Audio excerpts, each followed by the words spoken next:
Hi, everyone.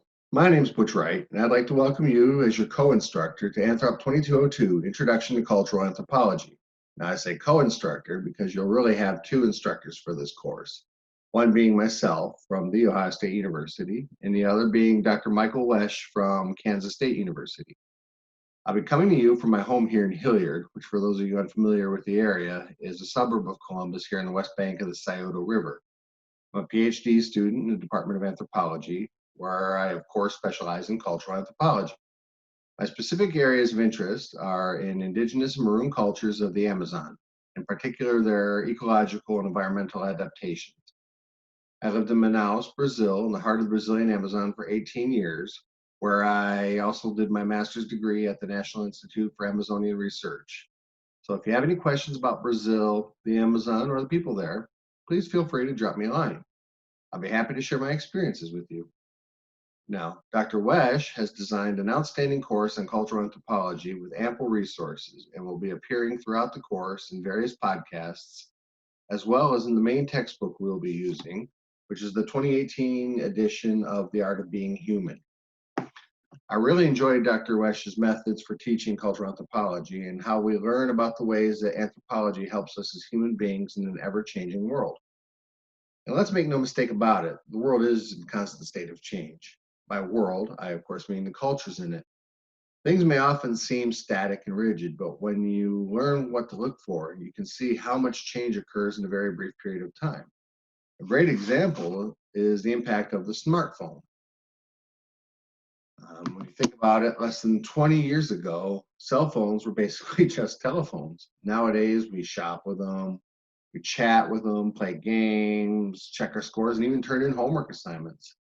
So ask yourself, how do you feel when you leave home without your smartphone? It seems kind of weird, but 20 years ago, that wasn't the case.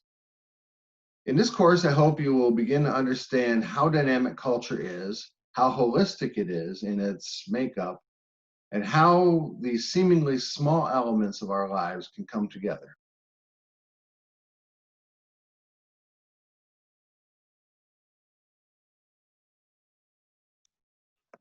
So let's talk about the course a little bit here. Now, I imagine that this is going to be quite different from many of the other courses you may have taken during your academic career this far. We're not going to focus on memorizing a bunch of terms to parrot them back on tests. Rather, we have a series of discussions and challenges for each of the lessons that we will be undertaking throughout the next 6 weeks. It may look like a lot of material, and it is, but bear with it. There is a method in the madness here, and you'll begin to see just how well these different aspects of cultural life fit together. Now, I mentioned earlier that our textbook will be The Art of Being Human, this one right here. Don't worry, you don't need to purchase anything. The entire book is available online at no cost, as are the podcast links and links for other readings for the lessons through the Carmen platform, which we'll talk about in a little bit. You can see here that I do have a physical copy of the book. I've made several annotations here that we'll be discussing during the lessons. So you will actually have to read it, even though you don't have to purchase it. I should also mention that this course has been adapted in the light of the ongoing COVID-19 outbreak, making it possible for you to do the entire course from home. It is imperative, thus, that you read the instructions carefully for each of the assignments. If you have any questions or concerns, please let me know as soon as possible. As this course is an online course, you will need an internet connection with a stable, reliable bandwidth to complete each of the weekly assignments. If this presents a problem for you at all, please let me know straight away so that we can try to resolve these technological issues that might come up. You should also bear in mind that this course has 14 weeks worth of material jammed in 6 weeks.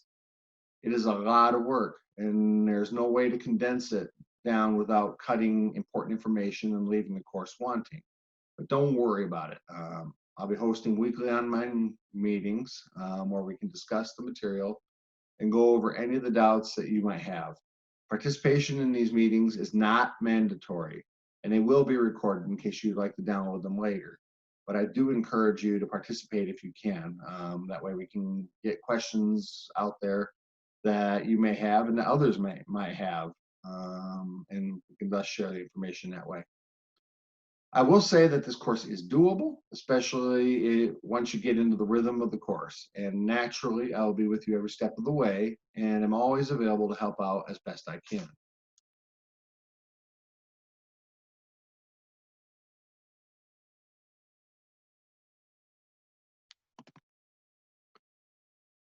All right, I mentioned Carmen, and I'm recording this meeting through the Zoom app on the Carmen platform, which is basically our classroom for the term.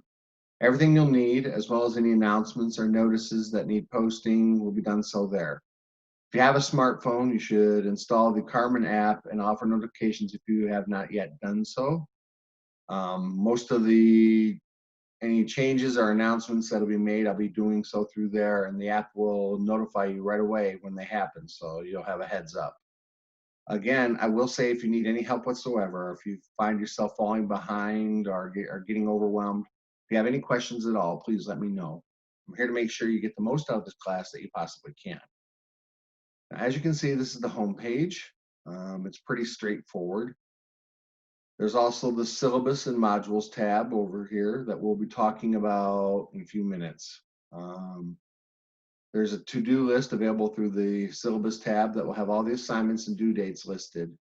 And here in the home page at the bottom, you can see my name, my email, my Skype address. I will say I don't use Skype very often, but if you do want to talk to me, and we can schedule a Skype meeting, or I still have it installed, we can absolutely use that. Or we can set up a meeting through Zoom. Or you can drop me an email. We'll be meeting from June 22nd to July 31st with your final assignment due on August 3rd. And so if you need to speak with me directly, just let me know and we'll set that up. There's also information here at the bottom for our faculty coordinator, Dr. Mark Moritz.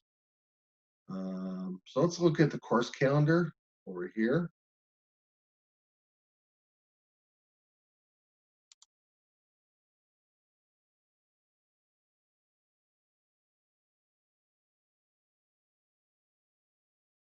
As you can see, it's pretty well populated.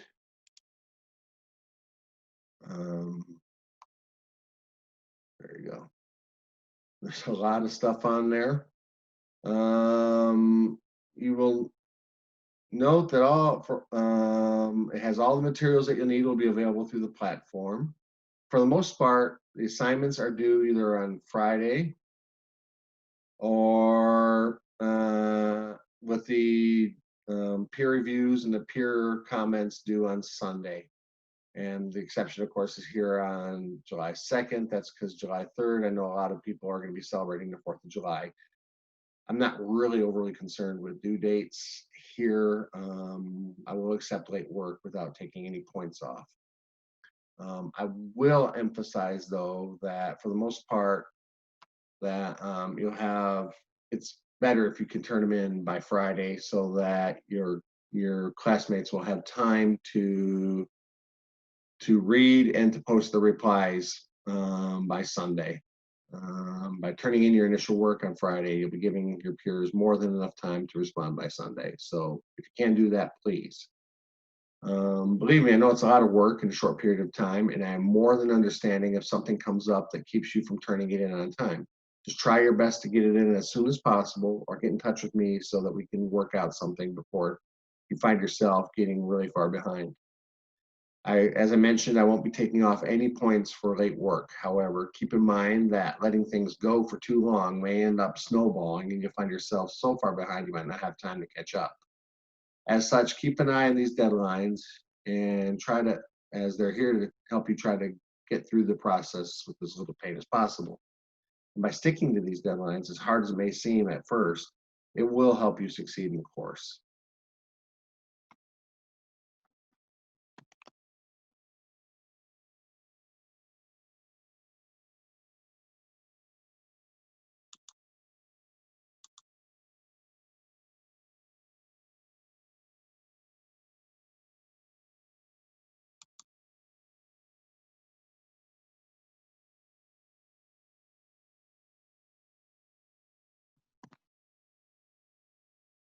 All right, so let's look at the syllabus now. I'm gonna Go back here real quick.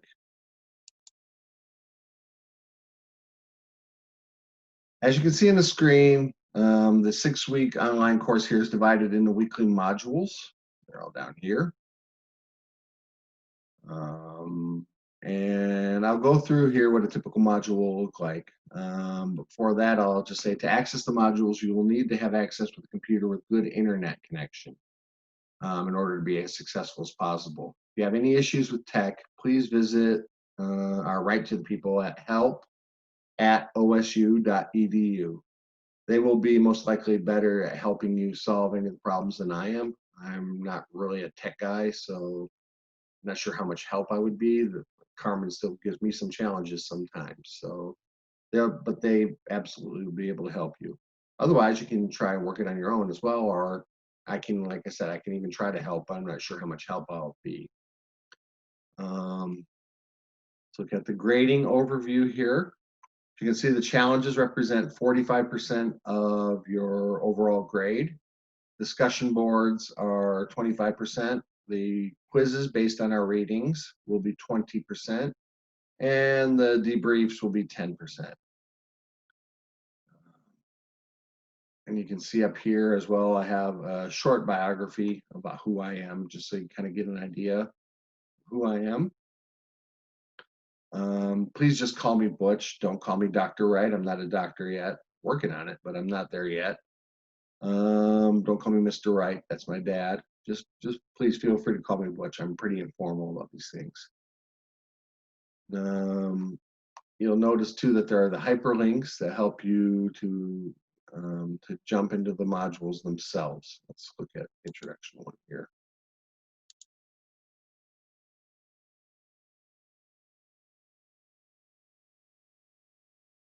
And it gives you all the modules right here like that. And you just, once you complete this one, the rest of them will open up. Go back. And if you scroll down here, you will see right here, it says printable schedule of assignments. That's the to-do list. You open that up. I'll just do the online view here real quick.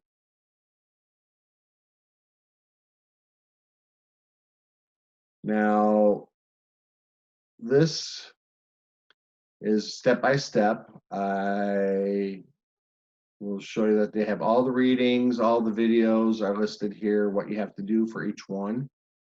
I recommend that you print out the list and keep it with you. All the readings that you're going to need and to do and everything you have to watch and listen to and that you have to do for the assignments are listed here. It's pretty straightforward and laid out for you. So just go ahead, take a look at that when you have a chance. And again, try to plan out everything as early in advance as you possibly can. Do a little bit every day, and it goes much more easily than if you try to jam it all in one day. I would not recommend that at all.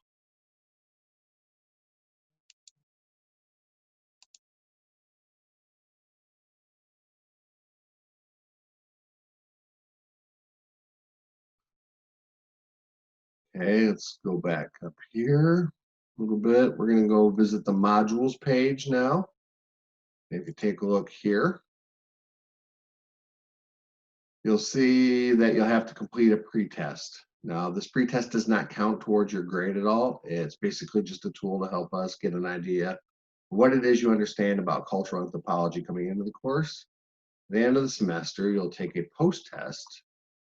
So let me scroll down here and show you that. A lot of stuff, like I said.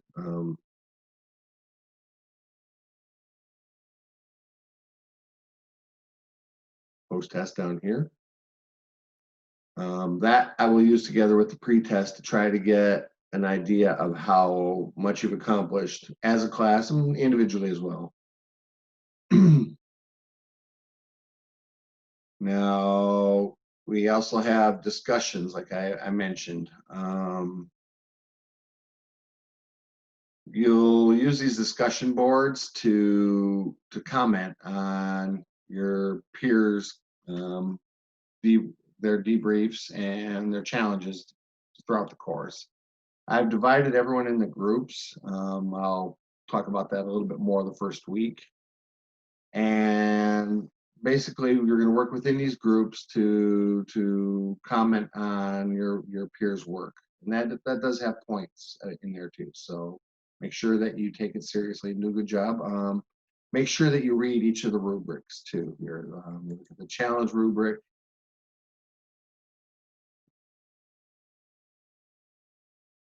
Tells you what it is that we're looking for.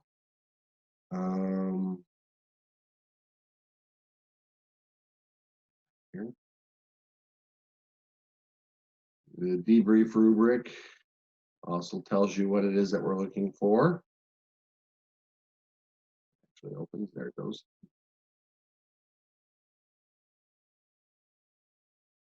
And the next one here, the discussion board. So this is what we're looking for whenever you actually review your peers' work. What we are looking for when we do these grades.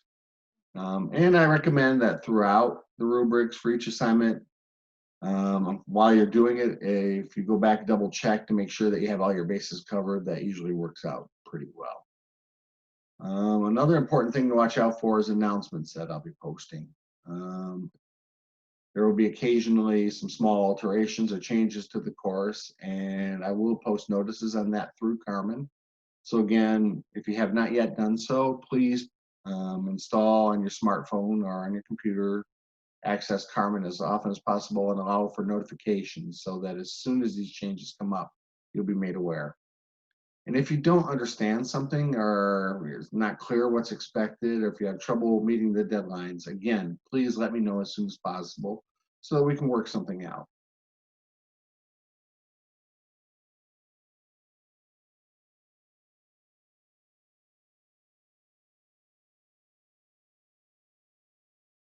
Well, that's my party thoughts. I guess that's about it for now. I'm excited to start this rather intense journey with you and getting to know each of you better during our time together, short as it may be.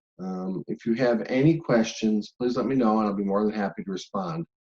And I'll leave you now with this video that I shot in the Brazilian Amazon at the Tupé de Sana village, depicting a dance to bring the Piracema, or a phenomenon where the fish begin the spawning runs and then thus making the catches more bountiful. Take care, everyone.